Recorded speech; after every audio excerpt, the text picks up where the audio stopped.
A verdade é que existe muita ignorância sobre a utilização da quimiognose na magia. Por indisciplina, por falta de conhecimento, os praticantes não levam em consideração determinadas regras que são essenciais ao acesso do espírito, ao acesso da medicina da planta.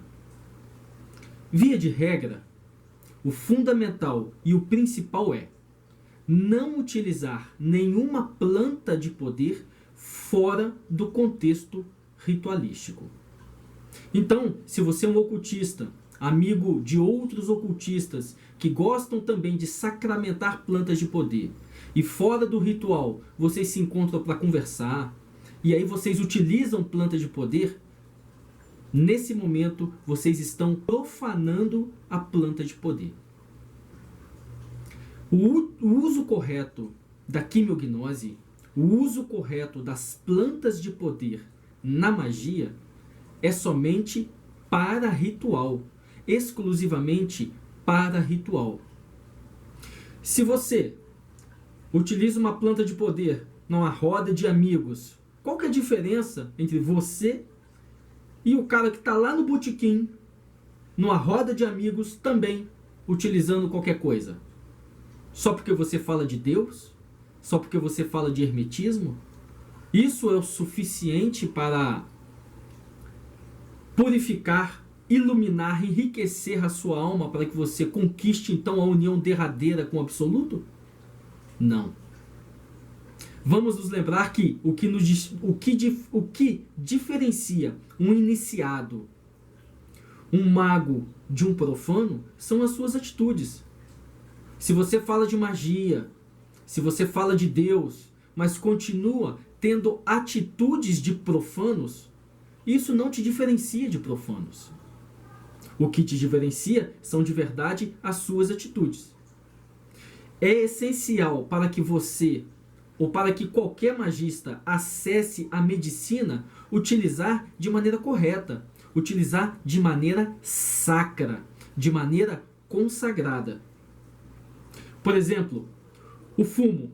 O fumo é uma planta de poder mercurial. Embora a magia moderna atribua o fumo, o tabaco, a Marte, que é um equívoco, um erro gravíssimo na consagração da planta de poder, o tabaco ele é uma erva mercurial. Pode ver que ele é utilizado em rodas de cachimbo de xamãs. Por quê? Porque quando o nosso Oxema de luz está em contato com o espírito do tabaco, e ele é um espírito mercurial, possibilita que todas aquelas pessoas que estão ali fazendo aquela roda do cachimbo possam estar em harmonia, possam estar na mesma vibração. Então, só que o tabaco é utilizado de maneira profana por inúmeros magistas.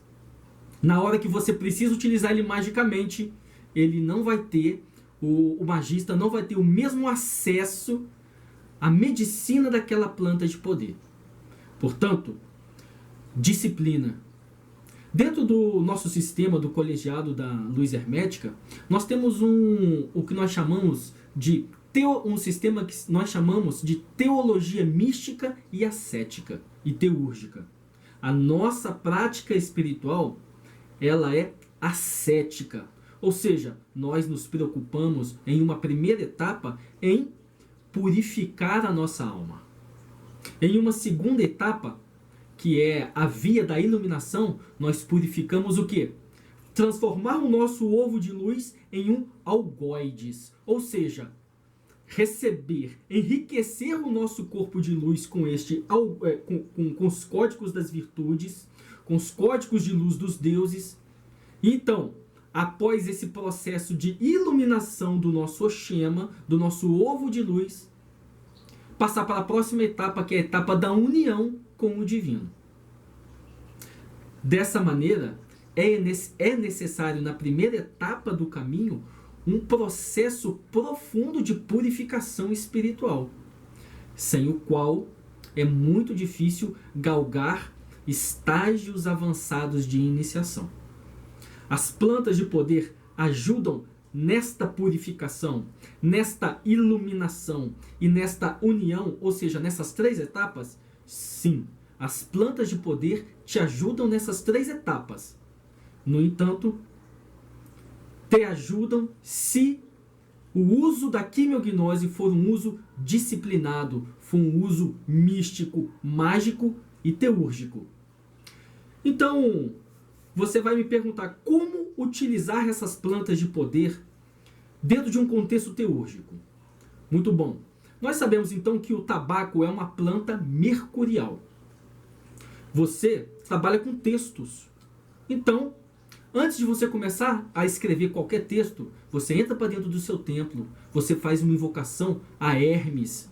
Então, consagra o tabaco a Hermes, utiliza o tabaco, pede discernimento, pede poder de raciocínio, pede penetração na sua memória, nas suas memórias mais profundas.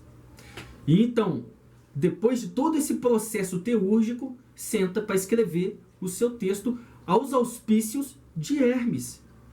O seu texto vai ser um texto mágico. Se você é músico, então vai para dentro do seu templo. Começa a louvar, a cantar Apolo, o deus da música. Principalmente Eufeme, o daimon das operações de louvor. Sempre que existe uma operação de louvor, sempre que você canta em louvor os nomes de uma divindade, o agente mágico, o daimon que rege aquela operação é Eufeme. Então, você convoca Eufeme, você convoca Apolo. E sob os auspícios de Apolo, depois que você consagrar uma planta de poder para Apolo, por exemplo, uma planta solar como a ayahuasca, então você senta para fazer o seu processo de música, compor no seu processo de música, tanto a letra, quanto a harmonia, quanto a melodia. Então, isso é trabalhar de maneira teúrgica, de maneira mágica, o seu dia a dia, as suas funções do dia a dia, aliando a isso o uso da quimiognose ou não.